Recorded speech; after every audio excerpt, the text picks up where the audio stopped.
Welcome, everyone. Happy March Madness and Thursday. It is noon Eastern time here in Ambler, Pennsylvania, the booming metropolis just outside of Philadelphia, PA. This show covers everything that you need to know in talent acquisition, recruiting, talent management, human resources as a whole. And of course, it is called Talent Experience Live. I am your host, Devin F. Foster, and the F is for front door because that's where we are bringing it today, talking about AI agents. What's the deal? What is the deal with AI agents? But before we get into that, of course, we have to do some housekeeping here.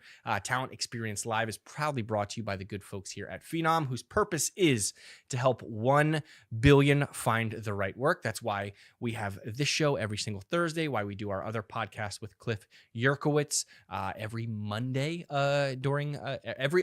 every month on a Monday, excuse me. Also, why we just hosted our annual conference, I Am Phenom. It was a roaring success. I'm sure you saw it on social or definitely attended. If not, you could be living under a rock. Save the date for next year. It is already on IamPhenom.com. You won't want to miss it. But anyway, we do all of these things to work towards our purpose. And the main way that we do that is through our intelligent talent experience platform, which helps candidates find the right fit faster, employees evolve in their current roles and beyond, recruiters achieve next level productivity and efficiency, and managers get to build better teams through data analytics and automation. Of course, all of this is powered by super slick artificial intelligence and agents, which is what we are talking today. What's the deal with agents? We've been talking about them for months. I know a few agents, but it's not the ones that we are going to talk about today. There will be only a few mentions of Johnny Utah, Axel Foley, Brian O'Connor, and so on and so forth. Maybe we'll work a James Bond in there. But we're going to get all of the answers because last week we announced a ton of information around AI agents at I Am Phenom, and I am joined by a very special guest, a recurring guest, someone who has dived into the hottest of hot ones when we're talking about hot wings and everything in between. John Harrington. John, how are you? Great. Thanks for having me on today. Thank you for joining. I mentioned last week, I Am Phenom, huge success. The people are still raving about it online. But we, as tradition, did a whole product innovation keynote. Can you talk to me a little bit about that and how agents kind of work their way into it? For sure. Yeah. So we've been on a decade plus journey of finding ways to improve the way work happens for HR practitioners with the obsession around solving their biggest challenges. And so one of the big overarching themes from I Am Phenom this year was how we're uncovering a applied AI approach. And part of what reinforces the ability for us to do that are the agents that you're describing. I think in order to get to the agent part of the conversation, we need to kind of start from the beginning. So one of the things that was announced on the main stage was our X Plus ontologies. And if you wanted to kind of think about it at a high level, it's knowing more about companies than perhaps they even know about themselves. And part of the reason why we think these ontologies are so valuable is that there's a true gap between business strategies or business objectives and talent strategies. There needs to be a tightening of that gap in order for the work that HR practitioners do to actually create the corresponding impact that the business needs. So the ontologies actually use data and context and what's known about these organizations and brings that to the forefront, which can be aiding in decision-making or downstream impacts made by the actual HR practitioners. So X Plus ontologies were announced on the main stage at I Am Phenom. Complementing those are the Agent Studio, X Plus Agent Studio. And everything X Plus is coming with the theme from what we announced in previous I Am Phenom. So we're just continuing the momentum with that. So X Plus ontologies, X Plus Agent Studio, and then, of course, the X Plus agents. So X Plus Agent Studio bridges the gap between what the ontologies help you uncover about your organization, take that talent strategy and enact it with the use of agents to actually offload time-consuming tasks from your practitioners to help them focus on more meaningful work. And also, one thing that anyone listening in should be mindful of is X Plus agents aren't new. Right. We announced them last year, but what we've done this year is we've evolved the way that we apply them, leveraging the ontologies, leveraging X Plus Agent Studio to make sure that they're actually being applied in meaningful ways. So they address key use cases that are experienced across different industries, inclusive of healthcare, financial services, education, manufacturing, transportation. We have an upcoming event in April where we're actually going to go deep on what the actual applications of the agents are in those settings. But the goal is to really right size and fine tune how they're being applied to meet the unique needs of every type of organization, and going not just at the industry level, but at the organization level. So every organization using Phenom has their own unique ontology, and thereby can use our Agent Studio and X Plus agents to meet their unique needs. Yeah, I think it's interesting. You mentioned we know businesses better than they know themselves. I think of training for a marathon, right? You download the Strava app, the Nike app, whatever it may be.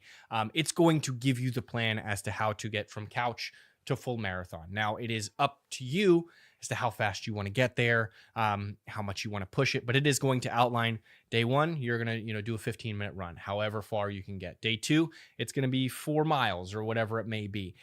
They know runners and the human body and how to achieve success better than the average runner does. That's why you download the app, and that's why you leverage these ontologies. Excited about the event in April. Could we call that like maybe like a studio session? I imagine like the autonomous agent on the ones and twos coming up with beats, the collaborative agents rapping. So I'm kidding, obviously. The mention of studio, I was like, oh, everything's working together. But seriously, the event sounds exciting. For a breakdown of some of these agents, what do they kind of entail? What makes them different? Sure. If that makes sense. Sure. Yeah. I'm going to continue to keep things at a relatively high level. After all, this is TXL. Yeah. We're not in that deep dive, but if you want to kind of think about the way that they're categorized or how they get applied, I would look at it, in a couple different flavors. So you have in the HR context and, how they're applied for a given talent acquisition team or talent management team. You have the persona-based agents, and then you have experience-based agents.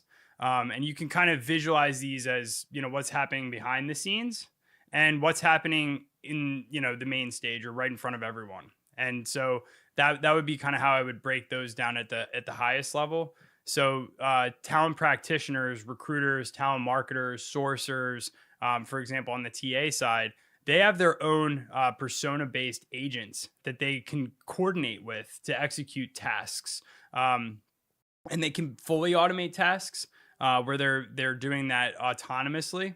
And they can also do it in coordination with the talent practitioner. So there's different flavors of how these agents get applied. And it really depends on what the actual activity is, whether it's pre-screening a candidate or scheduling an interview, or if you have a talent drought, going after and finding the right fit for the role that you're trying to fill, going through different diverse routes to identify new talent that could be potentially evaluated. It really depends on the use case. But I would say those are the main two categorizations. The experience-based ones are more candidate or employee-facing. So what aid are we offering to a candidate to find the right work or streamline the process of applying for a job or staying up to date and knowledgeable of where they're progressing through the interview and hiring process, right, from a candidate perspective. And agents can complement the work of employees to discover the right work within a company that they already are employed within, identify learning and growth opportunities, helping them understand where they have gaps and how to overcome those gaps. So they're really, working in coordination with human at the core of the decision making at the end of the day, but to make things faster, more streamlined, more productive, more effective. A lot like a washing machine, right? I did laundry yesterday. Not a fun thing, but we have to do it, where you select the cycle, what kind of the trajectory is, then you set it and forget it, right? You're not scrubbing like in the old days with those washboards or anything like that. Oh, I still do that. You do? Yeah. Congratulations. I mean, I'm happy it's spring because I can get back outside. Yeah, absolutely. Put them on the clothesline. Oh, yeah. The whole nine. I just picture you just out there. All of a sudden a rainstorm comes. It ruins your day. The collaborative effort there where you can select the temperature, if it's delicates, air dry, tumble dry, whatever it may be. But there's still a human element, right? And especially when it comes to drying said clothes, where I did sheets yesterday and everything got tied up in the fitted sheet, and then I had to run it through the cycle again. It's learning that versus the autonomous, which I would liken more towards like a dishwasher, right? Mhm. Where you kind of just set it in there, fill it up with dishwasher fluid, and all of a sudden everything's clean and spick and span, unless it's like peanut butter or something that's really caked on. Oh gosh. I had ice cream yesterday too. I had an eventful day yesterday, John. Going back to kind of the studio, because I know I did make a little bit of a joke towards it, but on a serious note, the ability to have all of these agents and ontologies connect, is that very similar towards like an Apple sort of approach where you can, turn on your Apple TV and cast from your phone, or your watch syncs with your steps, all of that, where it's just kind of synced for you and it's ready for you to go out into the wild and experiment and actually see the use cases. Yeah, there's different flavors of agents that exist outside of the context of what Phenom does, but I would say you pretty much nailed it in the sense that we leverage these ontologies to more or less prescribe the agents that are most applicable to be applied in specific use cases and to address real needs that exist. It's to take the guesswork out of it. It's to take the heavy lifting of how do I fine tune this thing to make sure it's doing what I need for it to do? It's more, hey, what we know about you has allowed us to surface the actual relevant application of this agent to meet your actual needs. Then you can shift your focus from simply deploying them, seeing how they're supporting with what you need them to accomplish, evaluating their impact, and making refinements down the line based on what you're seeing in the data. So it's less of a customization approach and more of a execution based, leveraging the data in the context and getting the type of impact that you need as fast as possible. And then, of course, some iterations down the line as your business evolves, as your needs change, as you see how they're performing. And there's a coaching and mentoring element to it. We have to look at this as a true partnership between AI and humans. So how do you manage the agents? How do you have them do their best work for you possible? How do you evaluate how they're doing against what you expected them to be able to do and give them feedback and reinforce what's working and what's not working and how to change things to get the desired impact? So it's more of a working in concert and working in coordination, and again with human at the core. So there are existing technologies that exist today that are used by HR practitioners. Tasks are automated, chatbots are put into play. I think one of the things that stands out between agents and what already exists and what's already being used, with automation, it's very rule based. So go from point A to point B. If this, then this, right? If you meet these parameters, do the following, right? I think one of the difference between automation and this autonomous agent based approach is that the agents can actually reason. The agents can make decisions as processes and tasks are being automated. When a point is reached where the agent has done what it thinks it can do and achieve, it might hand it back off to the human to follow through on the final step, right? So I think it's that collaborative approach that's not really loaned to an HR practitioner when simply automating something. And the same goes for chatbots. Right? Chatbots might leverage FAQs when a candidate is asking a question. It might serve up a response based on what the known response is to that question. Where the agents come into play is the ability to actually reason, not just using data and context, but make decisions based on what the intent is behind what the candidate's looking for. So it's again, that's more like one of those experience-based agent examples, but you get the idea. There's a little bit of an enhancement here, and it's all geared towards working closer with humans and meeting the actual needs that exist. Yeah, chatbots and that sort of AI technology, very binary, right? I'm going to use a movie reference, but a lot like Matrix, right? Where Agent Smith, they can't bend the rules of reality. Enter Neo, who in this case is our agent, right? And is able to manipulate the world as we know it and do creative things, be more collaborative, learn Taekwondo in mere minutes or whatever it may be. I know Kung Fu. Yes, Kung Fu. Yes, there you go. I need to brush up on that one. But the ability to do and create more with the human aspect, right? Things that you never thought possible because you weren't able to really program that chatbot to do anything but be binary and answer a set of questions. One thing that I want to circle back on there is you mentioned uploading a specific amount of information, right? A little information to get started. Is that where industry specific examples come into play? Is that truly where the difference is between healthcare and retail or anything along those lines? Is it just those little differences, Sure. or what are kind of some of those Yeah. information that we're looking for? So let's start with the first question around like uploading or making information available, right? Let's say your organization has dramatic expansion plans. You might be a restaurant that's expanding itself to different geographies or meeting a diverse set of needs that aren't currently being met by your quick service restaurant, right? You can make it known to the AI and the technology that you're using to support your workforce growth or change that needs to support this business growth. Make that available, and you can say upload, but whatever form factor you're using to get that into the system to be able to be analyzed, it's going to evaluate that and spit out a set of recommendations that align with your needs, but translating it to the talent strategy. So it may be determined that you need to hire more to meet your expansion needs. It might mean you can take existing employees and repurpose them to do a different type of work based on the skills it knows that they have and where they can be best served, for your future expansion needs, right? So in that way, it is tailoring the recommendations that it's providing based on the context that you're providing it. And then, downstream, in terms of the verticalization of it, you might have an opportunity to kind of refer to an agent as like a pre-boarding or an onboarding agent.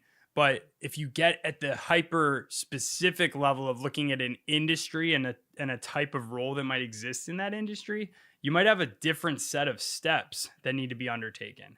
So simply pre-boarding an employee and getting them ready for their first day, sure, there's a generic set of steps that might need to be undertaken where an agent can avail itself to support. But if you're looking at it in the context of education, maybe you're pre-boarding a school bus driver, right? Maybe they have to have specific type of license to be able to drive a school bus with children in it.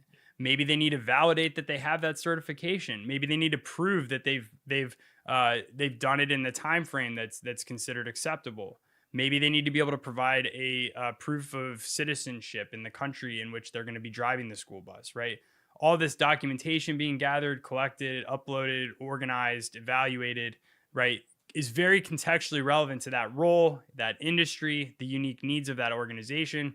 And obviously, the more layers of complexity you think of, you can actually envision where an agent could be very helpful in taking that rigorous, time-consuming, but very important set of steps that can't be, overlooked.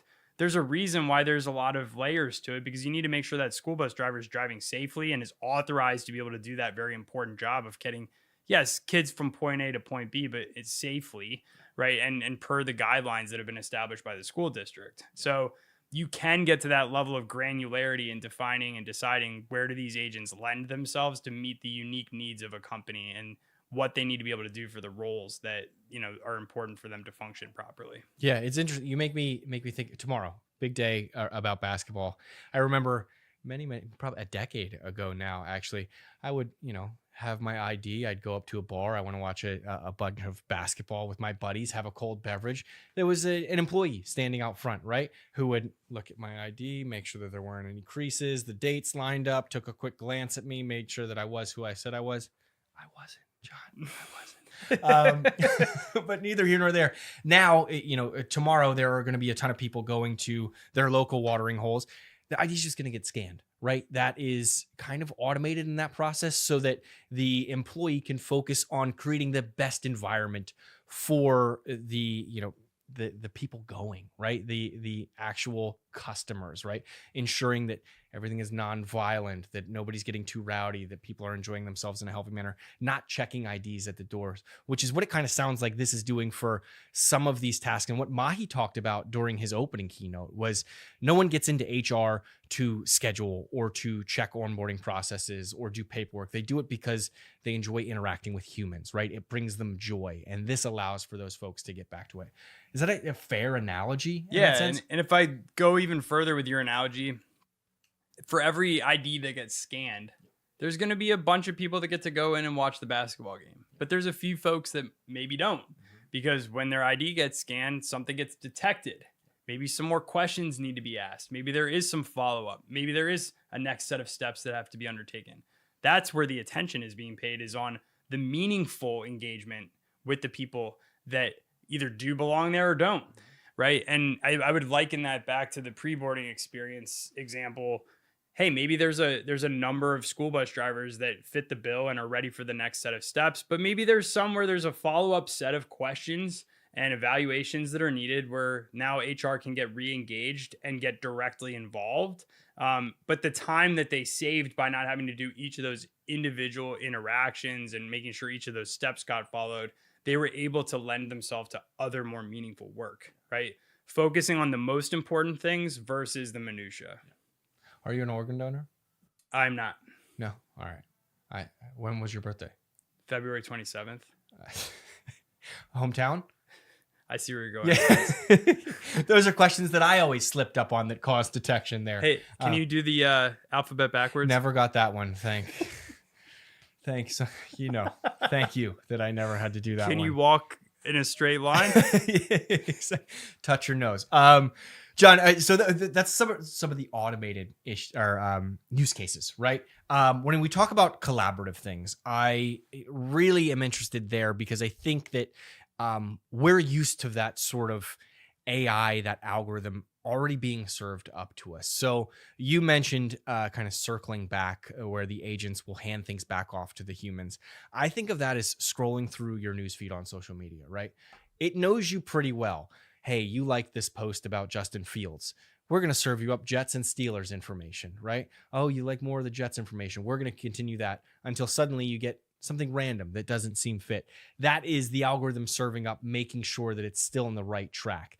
Is that very similar to, handing things back off to the humans and talking about that iterative process as organizations evolve, as they need new departments, as they need new skill sets and things like that? Yeah, it's actually for those that were at Phenom or those that are planning to join our event in April, the user interface is going to evolve with these announcements and with these changes. It's going to become very much a part of the workflow and work streams that these practitioners are familiarized with already, where it's embedded in their workflow.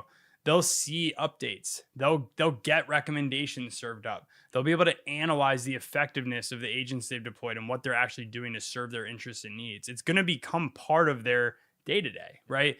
And it's, again, like you said, it's in partnership, it's in collaboration, it's keeping human at the core of the decision-making. But the noticeable improvements will be, hey, I'm letting that do what it needs to do, what I've decided it can help me with, and I'm going to repurpose my attention here for now and come back and evaluate where we're at, right? Similar to the algorithms, avoiding the need for you to go digging for that information, surfacing it to you when it's ready to be served to you, right? Right place, right time, right information, ready for next steps. Yeah, as long as we don't have to schedule one-on-ones and annual reviews with our agents, that sounds perfect. As long as they're natively getting that feedback and continuing to evolve, that's exciting. It's annual review time, John. Well, I'm going to have JD on here soon, and we're going to talk about the annual. We used to call it the disappointment. Now it's the excitement review. But I would say, think about the concept of getting time back, right? That time back could mean more time to reflect. It could mean more time to put thought into what did I do last year? What did I accomplish? Versus that's coming up. I need to scrap together some thoughts.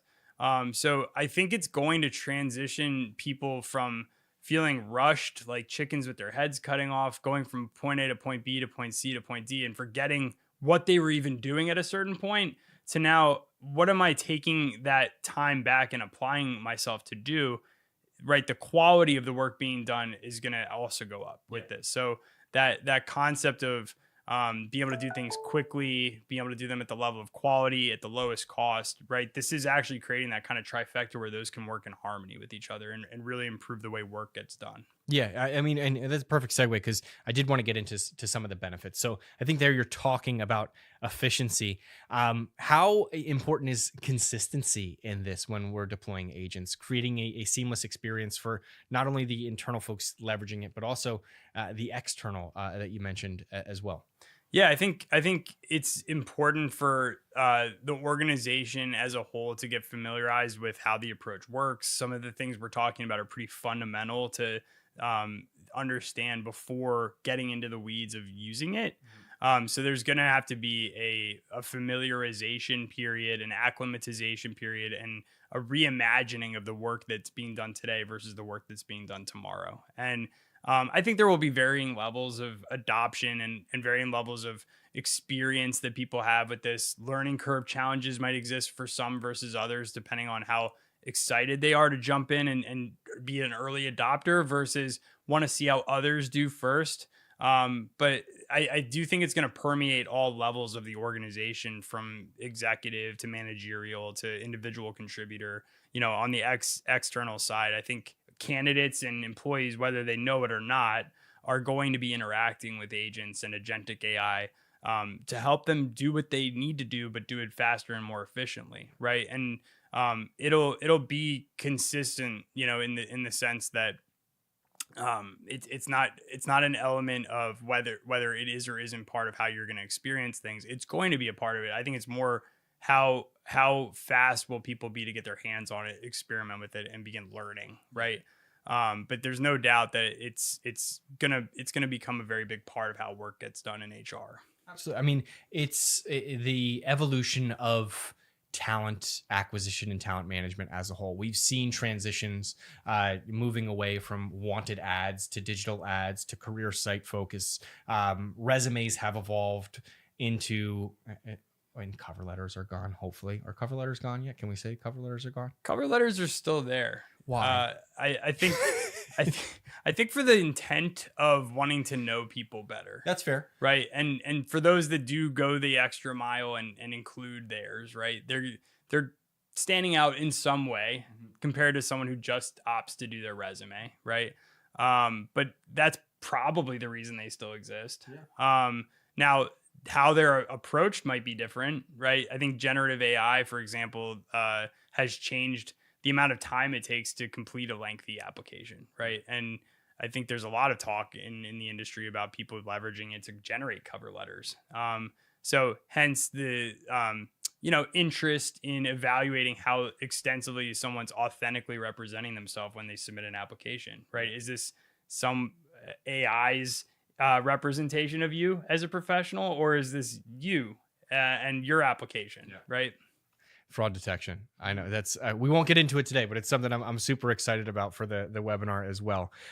Which I think also brings up kind of the next segment that I wanted to talk about was some common concerns, right? I think when we introduce any sort of technology into the workplace, people immediately their eyebrows raise, right?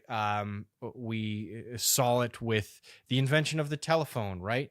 Switchboard operators were no longer there. There's very few elevator operators and things like that. There are jobs change over time. Do you view that as the same iteration here, where having agents on your team doesn't mean you're going to fire your entire recruitment team, right? Doesn't mean you're going to probably fire anyone. It just means that folks will be more efficient and you'll be able to get the hires that you need sooner. Am I along the right track there?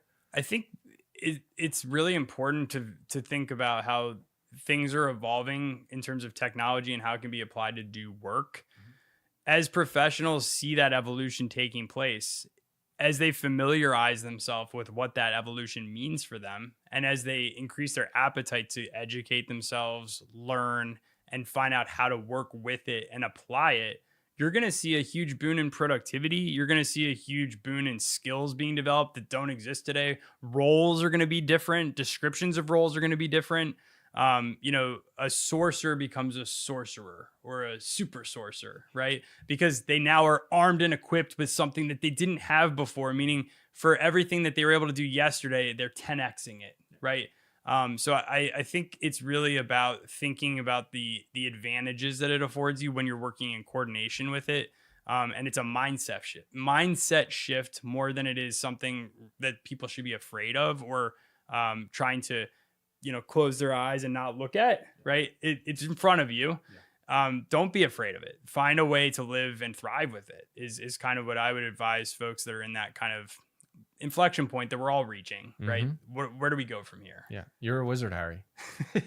Thanks, Hagrid. No, this is super exciting stuff. I think we all need that X plus agent, by our side, right? It is the world.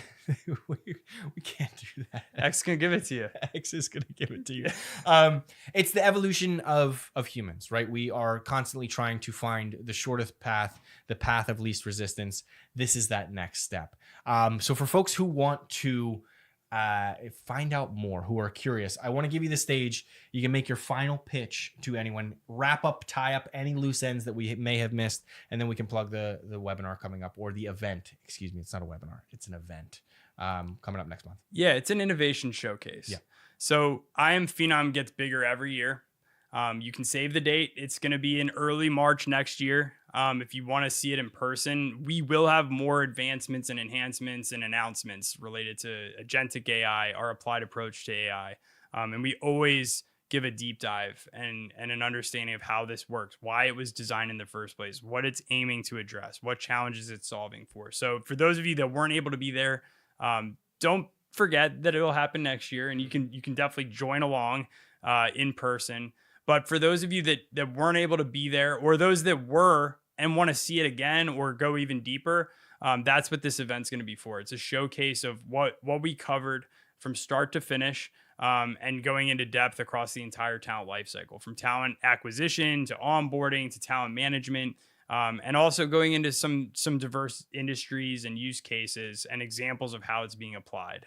So if you're in that stage of wanting to be better educated, if you want to see how this is translating to impact, if you want to get ahead of it and start imagining where you as a professional can apply it, this event's for you. Yeah. I think it's perfect. It's a jump start, right? I had a conversation with JD months ago where the time that people really start evaluating technologies in the fall, right? Fall events, HR tech season, you can get ahead of it now and be armed with questions to ask when that goes around for budgeting season. Is, hey, how are your agents working? How can they help me? And start the conversation with Phenom now on how we can improve and what we expect in the future. Also, to your point, show up to I Am Phenom next year. It was awesome. Did you have a good time? Dude, I'm still recovering. Yeah, me too. 3 straight days of the Rocky run. It was a lot. I signed up for 3. I did 1. You did 1. Yeah. But I'm batting 300. Exactly. If you bat 333 for an entire MLB career, you're a Hall of Famer, John. So I'm batting 1,000. They're building a statue of me in bronze right now, right next to Rocky. They're gonna put it. But no, this has been a wonderful conversation. I think we kept it high level. We had some fun. I used some silly analogies. I am not an FBI agent, Brody. We worked in a couple movie references, everything along there. Next month, the showcase. Yep. Yeah. Awesome. We'll drop the links in the description and everything in between. Thanks so much, dude. I appreciate it. Yep. We look forward to seeing you there, and don't hesitate to reach out to us with questions. We're here to help. We're all on this journey together. It's new, it's different, and it's going to take time to get adjusted, but it's all for the best. Yeah. You got to learn to walk before you can run. Thank you all so much for tuning in. Tune in next week. I recorded, I think, 3 or 4 episodes at I Am Phenom in person on site. So excited to showcase those. Of course, we still do live intros and outros for anyone who has any questions at home. Enjoy the basketball. Thank you for spending this Thursday with us. Can't wait to see you next week. Look out for St. John's and Duke final. That is my gambling advice for today. Have a great weekend. Stay happy, stay healthy, and we'll see you next week. Thanks. Thank you.